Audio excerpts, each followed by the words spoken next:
नमस्कार शेतकरी मित्रांनो, सांडोळकर शेती तंत्रज्ञान या आपल्या चॅनलमध्ये सर्वांचे स्वागत आहे. मित्रांनो, आज आपण जाणून घेणार आहोत थायोन्यूट्री. हो, मी बोलतोय सिजंटा कंपनीच्या थायोन्यूट्रीबद्दल. अनेक शेतकरी सल्फर वापरतात, पण थायोन्यूट्री नक्की काय आहे, ते पिकात काय काम करते, त्याचे डोस काय आणि फायदा काय, या सर्व प्रश्नाचं उत्तर आजच्या या आपल्या व्हिडिओमध्ये आपण घेणार आहोत. तर हा व्हिडिओ आपण शेवटपर्यंत नक्की पहा. मित्रांनो, थायोन्यूट्री 80% सल्फर WDG फॉर्ममध्ये असते. WDG म्हणजे काय? हे पाण्यात टाकल्या लगेच विरघळते. हे फक्त सल्फर नाही, तर याला न्यूट्रीफॅथ तंत्रज्ञानाने बनवले आहे. यामुळे हे पिकाला अत्यंत वेगाने उपलब्ध होते. सल्फर हे पिकासाठी चौथं महत्त्वाचं अन्नद्रव्य आहे. नत्र, स्फुरद, पालाश नंतर आपण सल्फर देऊ शकतो. थायोन्यूट्रीचे म्हणजे सल्फरचे काय कामे आहेत याबद्दल आपण पाहू. याचे 3 मुख्य फायदे आहेत. एक, अन्नद्रव्य म्हणून फर्टिलायझर. हे पिकात हरितद्रव्य म्हणजेच क्लोरोफिल वाढवण्यास मदत करते, ज्यामुळे पाने गडद हिरवीगार होतात. पिकाची रोगप्रतिकारक शक्ती वाढते. 2, बुरशीनाशक म्हणूनही काम करते. थायोन्यूट्री प्रामुख्याने भुरी, पावडरी मिल्ड्यू रोगावर अत्यंत प्रभावी आहे. जर तुमच्या पिकावर पांढरी बुरशी दिसत असेल तर हे एक उत्तम औषध आहे. 3, तर काय काम करते? कोळीनाशक म्हणूनही काम करते. बऱ्याचदा पिकावर लाल कोळी, रेड माइट्स येतात. थायोन्यूट्रीच्या वापरामुळे कोळी किडीचे नियंत्रण व्हायला मोठी मदत होते. चला तर मग कोणत्या पिकात वापरावे हे जाणून घेऊयात. तुम्ही विचार करत असाल की हे कोणत्या पिकाला चालते, तर मित्रांनो, हे जवळजवळ सर्वच पिकासाठी सुरक्षित आहे.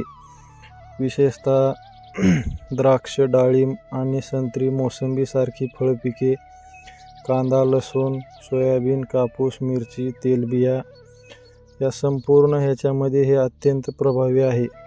खास करून तुरीमध्ये जर आपण फवारणी घेत असाल तर यामुळे तुरीचे रंग, चव असं वाढण्यास भरपूर मदत होते. चला तर शेतकरी मित्रांनो, मग याचा आपण डोस जाणून घेऊयात. आता महत्त्वाचा मुद्दा, डोस किती घ्यावा. फवारणीसाठी 2 ते 3 ग्रॅम प्रति लिटर पाणी, म्हणजेच 15 लिटर पंपासाठी साधारणतः 30 ते 40 ग्रॅम आपण घेऊ शकता. ड्रीप किंवा ड्रेचिंगसाठी आपण प्रति एकरी 2 किलो घेऊ शकता. तर शेतकरी मित्रांनो, शक्यतो थायोन्यूट्री म्हणजे सल्फर कडक उन्हात फवारणी करणे टाळा.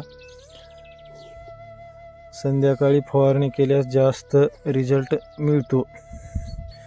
आणि विशेषतः शेतकरी मित्रांनो, जर आपण आपलं पीक फारच थंडीमध्ये जर गेलेलं असेल, खास करून हिवाळ्यामध्ये, तर आपण अवश्य याचा वापर करू शकता.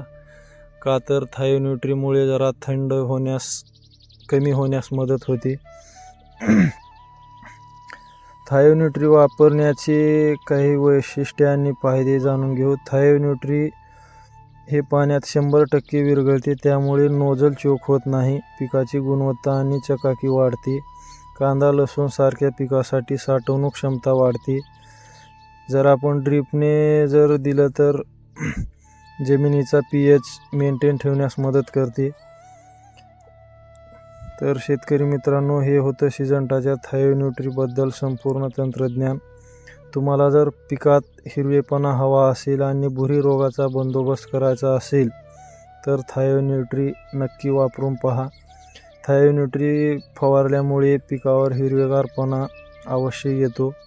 तुम्हाला ही माहिती कशी वाटली कमेंटमध्ये नक्की सांगा. व्हिडिओ आवडला असेल तर लाईक करा, आपल्या शेतकरी मित्रांना शेअर करा आणि आपल्या सांडोळकर शेती तंत्रज्ञान चॅनलला सबस्क्राईब करायला विसरू नका.